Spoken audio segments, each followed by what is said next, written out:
به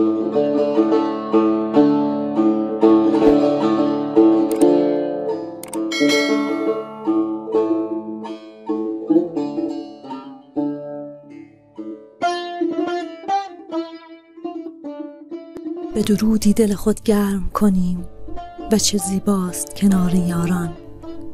غزلیات حافظ، غزل شماره 359.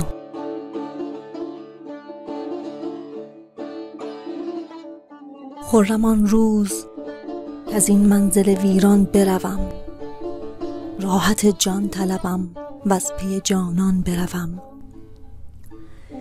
گرچه دانم که به جایی نبرد راه غریب، من به بوی سر آن زلف پریشان بروم. دلم از وحشت زندان سکندر بگرفت، رخت بربندم و تا ملک سلیمان بروم. چون صبا با تن بیمار و دل بی طاقت، به هواداری آن سرو خرامان بروم. در ره او چو قلم گر به سرم باید رفت، با دل زخم کش و دیده گریان بروم. نذر کردم گر از این غم به در آیم روزی، تا در میکده شادان و غزل خوان بروم. به هواداری او ذره صفت رقص کنان، تا لب چشمه خورشید درخشان بروم. تازیان را غم احوال گرانباران نیست، پارسایان مددی تا خوش و آسان بروم.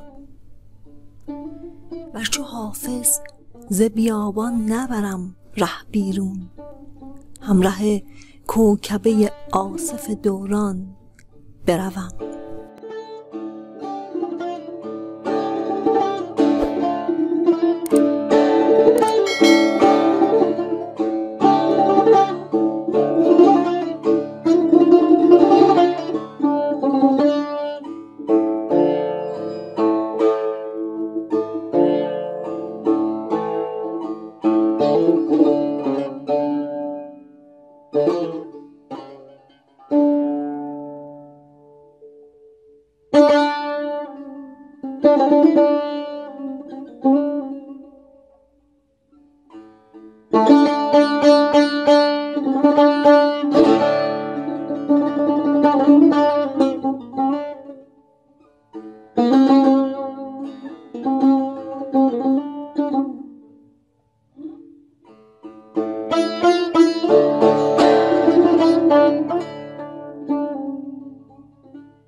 Thank you.